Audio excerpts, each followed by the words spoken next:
Hello à tous, j'espère que vous allez bien. Je suis Kaina et je suis coach en développement personnel. On se retrouve comme d'habitude sur ma chaîne Ninsaul pour un nouveau podcast. Et comme d'habitude, ici, on parle de spiritualité et de développement personnel, le tout sans bullshit. Et pour aujourd'hui, j'aimerais vous proposer une réflexion.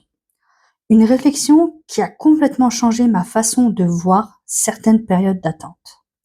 Parce que soyons honnêtes, qui aime attendre? Personne. Nous, on est plutôt du genre, univers, je suis prêt. Et l'univers nous dit, très bien, pluie, plus rien. Et là, notre cerveau, lui, il commence immédiatement à râler. Mais ça fait 6 mois, pourquoi ça n'avance pas? Mon dossier est passé où exactement? Et on a tous connu ces moments où tu attends une rencontre, un travail, peut-être une réponse, un déménagement, un projet, et rien. Puis un jour, je me suis posé une question. Et si ce délai n'était pas uniquement pour moi?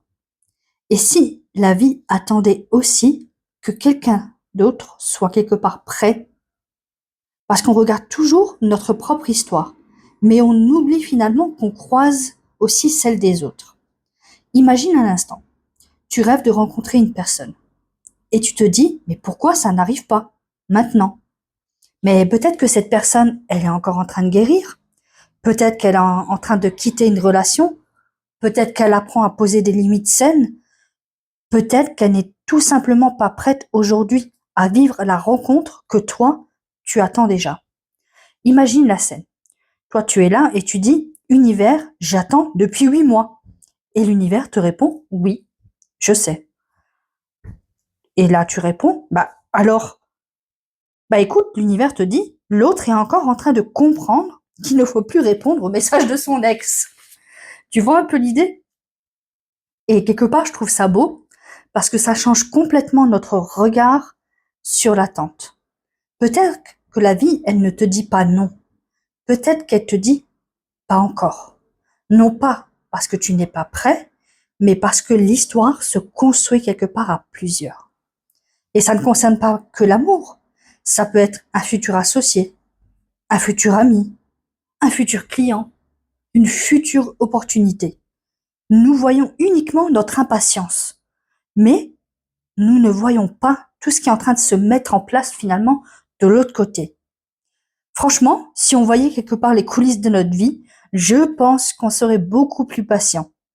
Quelque part, j'imagine une immense salle avec des anges, des guides ou peu importe le mot que chacun met derrière tout ça, et quelqu'un qui dit attendez 2 semaines.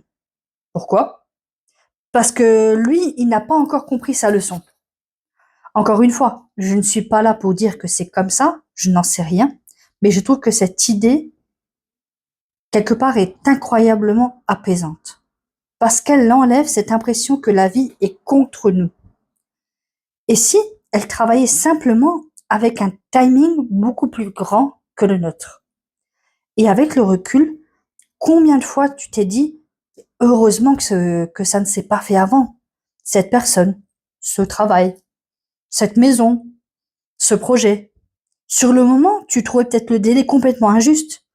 Puis quelques années plus tard, tu comprends et tu te dis, ah, si c'était arrivé avant, je n'aurais peut-être pas été prêt ou prête.